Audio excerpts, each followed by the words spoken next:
Thank you for listening to the Matt's Movie Reviews podcast, available on Podbean, Apple Podcasts, Spotify, Google Podcasts, Amazon Music, and Stitcher. Also, please follow Matt's Movie Reviews on Facebook, YouTube, LinkedIn, Reddit, Instagram, and MeWe. And of course, be sure to visit mattsmoviereviews.net for the latest reviews, top 10 lists, and more. Now, on to the show.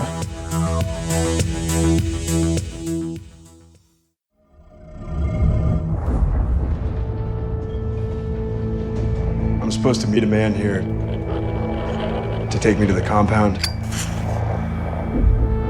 Came from the west, right? It's getting pretty bad out that way now. Folks turning on each other. So why the compound? Seems a strange place to be heading. Once in a lifetime opportunity. What is it? Come here! Look at this! That's gold. We just found a pile of gold!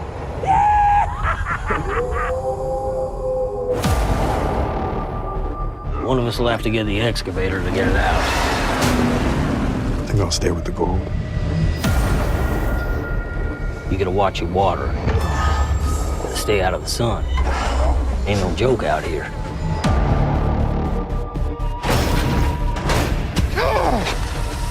How much longer? Going as fast as I can. So you're here on your own? You need to leave. Out here, things start to get real strange. Who is she? Where are you? Has she seen the gold? I think you're hiding something. Gotta get rid of her. Where are you? I'm close. I did my part. I found it! It's mine! I can handle it.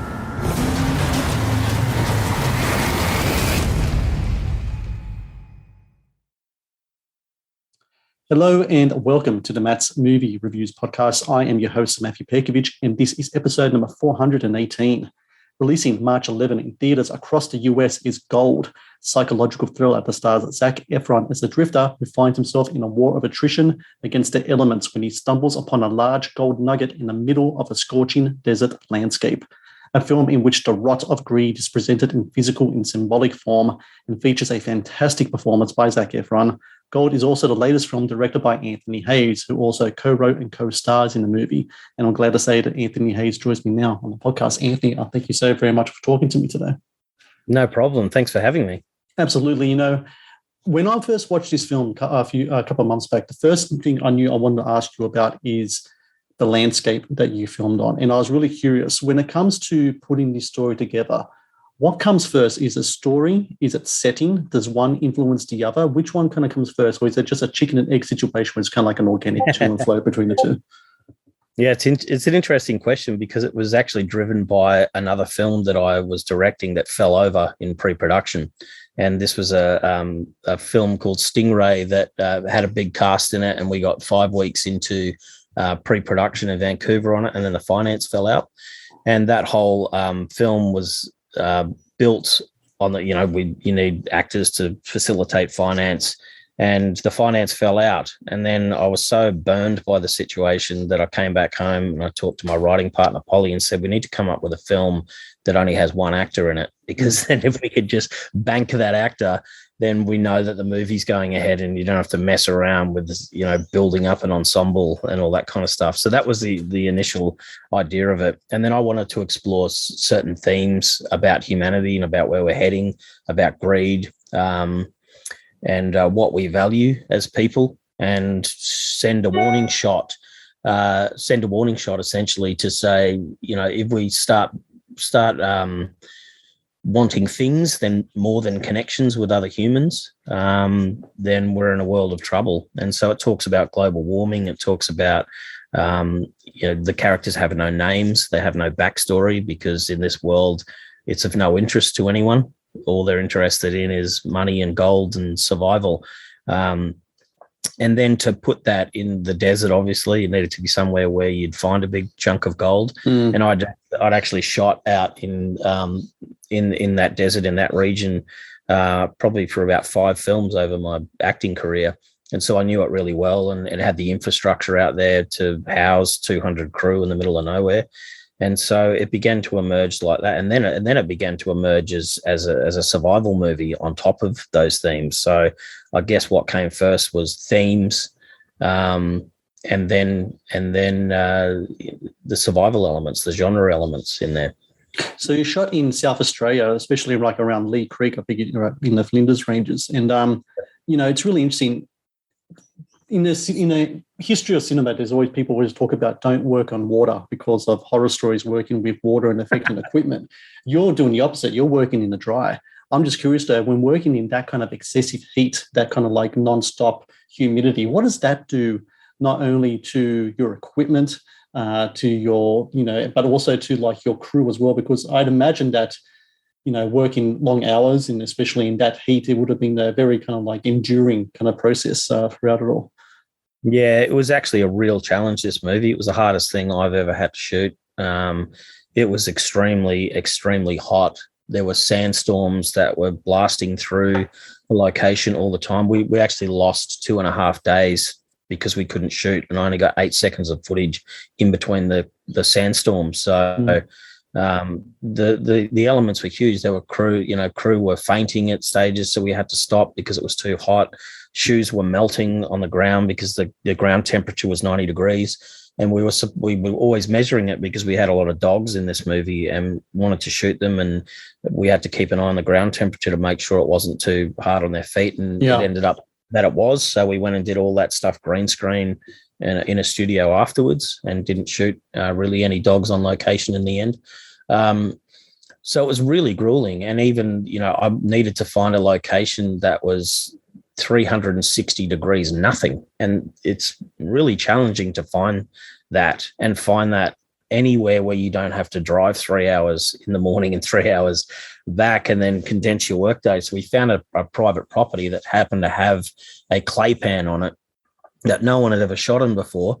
And we went into that and we had to excavate the roads because the roads weren't good enough to get the trucks in. So we had to come in and spend money on that and put down gravel and cut out certain parts of the road and refill it.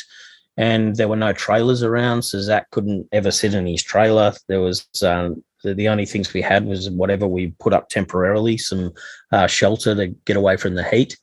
So it was brutal. It was brutal, and it was day in, day out brutal. We were shooting 6 days a week too, because when you're shooting out there, you just want to get it done. But everyone I'm so proud of because, and the equipment, you asked about the equipment. We lost steady cams because of all the dust storms. We lost dollies because of the dust storm.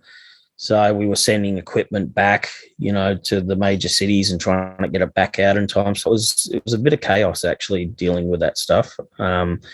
It's, water and deserts, I would say no. Yes, exactly. No to that.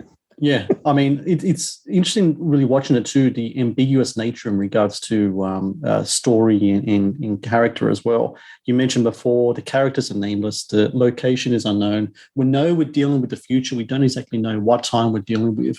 But on the other side of it, you yourself as a filmmaker, your actors, do you guys work on own backstories? Do you have kind of like backstories that only you know of that wasn't presented in the screen that you were working off? Yeah, absolutely. I think when you come to any role, you need to be armed with those things, and they weren't in the script. And I guess that is a fun part of the process that Zac and I went through, was that we did go through that, and he had his ideas about where his character was from. And when you watch the film, you do get a hint that wherever he's come from is probably no better than where he's heading or where he is now, and that there is chaos on the coastal regions of whatever continent they're on. So yeah, there was definitely a backstory there, and I had backstory as, for myself, which fills out the character. But the intention was to leave it off the screen deliberately, because when humanity is lost, we don't care about each other anymore. We don't care about each other's stories. And then we just care about gold. And then, then we're in a hell pit of humanity, essentially. So, yeah. I mean, that's something I wrote in my review, that the tone and the look of the film kind of seems like to me like a hell on earth, and I think that's really personified in the themes as well. Kind of like almost like a purgatory in a sort of way. He's kind of like paying for some type of sins.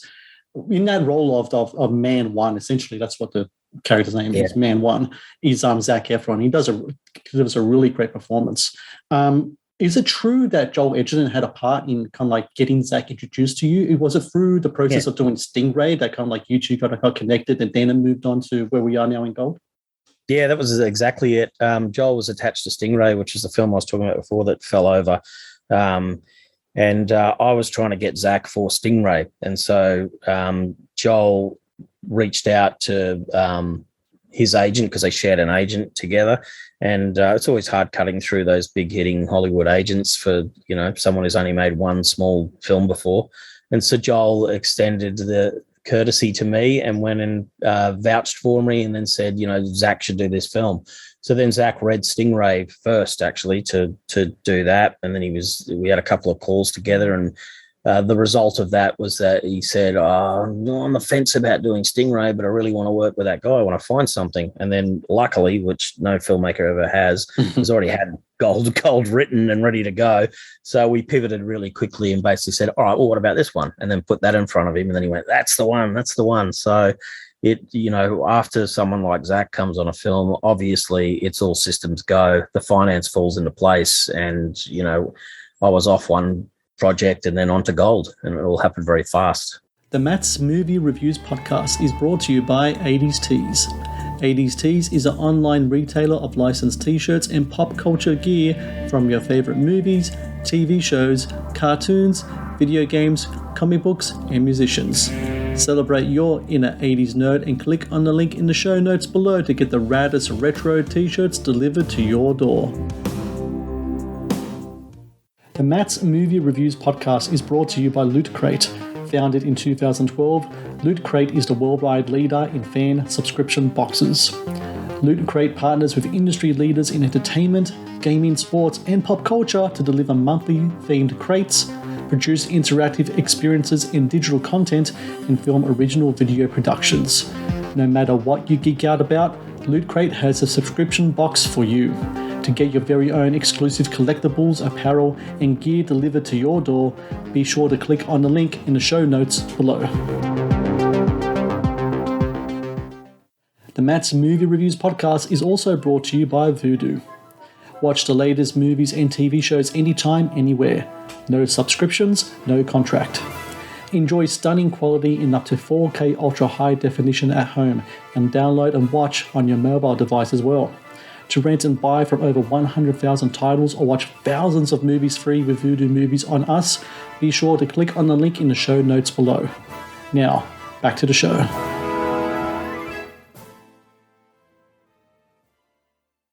I think what a lot of people are really going to attach to is the physical transformation that Zac goes through throughout the film. To me, that's really interesting. I know what we're watching is a man that's kind of blistering under the sun, just really becoming a victim of kind of like these elements that's around him. But to me, the makeup also kind of represents kind of like a rock coming from the inside out. And there's one of my favorite films is The Exorcist. And I couldn't help but compare the makeup in this film to the makeup in that film. Because that film's about this girl, she's innocent, she's pure, but the evil from inside is kind of like personifying itself on the outside. And it seems to me in a certain way, and I could be wrong, and I probably am, that it feels like that kind of thing as well when we got to Zac Efron's character in the movie. He's got this greed and this kind of stuff within him. He won't let go of his pride. He wants to have this stuff. And because of that, this kind of stuff ruptures on his face. It's not only the elements, it's the stress. And Jennifer Lanfey, she just does such a terrific job with that makeup. Number one is my kind of like take on it, kind of like something in the wavelength of what you're going for philosophically wise. And number two, what's the process like in trying to put all that stuff on? Because I know you had some makeup in as well, but he really went through like on town with the blisters and everything else. Yeah, that's right. Yeah, you're actually spot on. We had conversations about the picture of Dorian Gray, which is a similar thing, that the rotting from the inside, and then you can't help but project that in the physical appearance. So you're absolutely spot on. And he doesn't start off that way, and he just gets uglier and uglier. Well, as ugly as Zac Efron can be, but we pushed we pushed it pretty far, but he certainly looks very different and beaten up and weathered. And that was exactly it. Is we needed to, because he was in the movie by himself for a long time. You needed a physical representation of where that character was at for the audience, because there's no exposition in the film. He's not talking to anything, and he has a brief moment with a scorpion. But we needed to externalize that greed and externalize all the inner workings of where he's going as a human. And so that plays out in the makeup all the way through the film. And like you said, Lamphy's work is just extraordinary. Yeah. And that she's also so fast, and it was important to make it as realistic as possible. And there were all these different stages that we had to hit too. So it was like mild, then moderate, then more, then more, then more. And so to kind of be able to track all that stuff and then pull it off and pull it back on, in a day, and turn that process around just in terms of logistics for shooting a film, when I didn't have any other actors to shoot. So if we were going to change his makeup, we all had to just sit around and wait. And so she was just super. She was so quick, and he really does look different. He looks incredible in this, and by the end of it, it's quite shocking. You see, quite shocked. You look at him just going, and you look back to the beginning of the film and go, that dude has gone from there to there in terms of what he looks like and where his soul's traveled to, and it's it really packs a punch. True. Something I really wanted to talk to you about is the art of the mullet. You really, throughout your career in your movies, I mean, you talked about how many times you worked in the desert, but the hairstyle as well of the mullet is something that's really kind of stuck with you as an on-screen persona. Interestingly enough, and really befuddlingly to me, having grown up in the 80s, the hairstyles come back with now the kids now wearing it with pride. And massive AFL. It's crazy. When it comes to this character of doing it, I imagine that not only would it be a practical hairstyle to have the walk scenery, the heat and everything else, but it just kind of suits the character to the T as well, doesn't it? It does. I've always had fun in my career with playing bad guys. I'm always either a murderer, a rapist, or a thief, or something horrid. I've built a decent kind of niche based on that in Australia. And the mullet has also been a constant companion in a lot of those productions that I've done. And I hadn't actually wheeled it out for a while. I'd gone into more subdued characters, and then it just felt right with this guy. I mean, he's a shithead, he's untrustworthy, and I thought the mullet needs to make a return, and also to make me look as harsh as possible, contrast to Zac. And I wanted the audience and him to get the feeling that when he sat in the car with me for the first time, that there was this head that was on the screen that you wouldn't want to be near, that you could smell him. Could smell this guy, and you could kind of sense this guy. So it really worked for that. And you're right. It's like mullets are cool now. I mean, every AFL player has them. I had one as a kid too. So yeah, me too. I've had one my whole life pretty much. And I always kind of said that, in my career, all I do is really just have different facial hair, slightly different facial hair and slightly different hair, but just do the same performance and fool everyone. Last question here.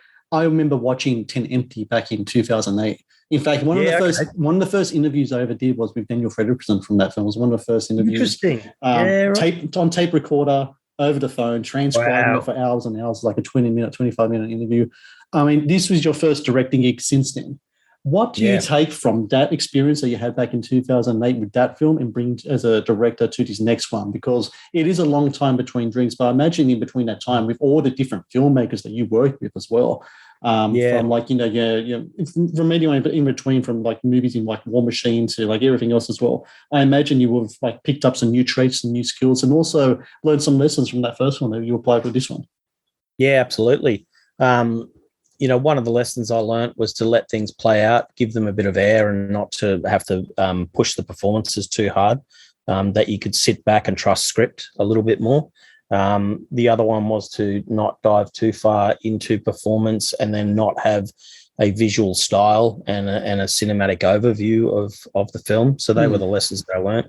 Also about, holding your ground on things. When you do your first film, everyone's got advice for you, and not all of that advice works. Or if you take all of that advice, then it ends up being a bit of a hodgepodge and loses its vision as a thing. So, I had a vision for this film, for better or worse, and people will really like it or not, because it is a unique film, and it is devoid of a lot of things that people expect, like backstory and character development and dialogue and all those sort of things. But we knew what it was, and we've executed it. And I think holding your ground on those sort of things and backing yourself is the only way to come out of a movie and be truly proud of it. I remember working with Rolf de Heer a while ago, and he's done so many great films. And I said, "What's your favorite part of the movie making thing?" And he said, "Well, I enjoy just being on set and making the movie, because what happens to the movie and how it's received,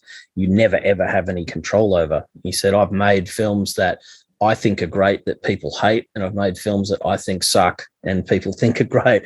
And so the end result is just not the filmmaking experience, and you have no control of it. So just enjoy what you're making and stick to your vision, and be quite brutal about it. And then, just it builds you as a filmmaker."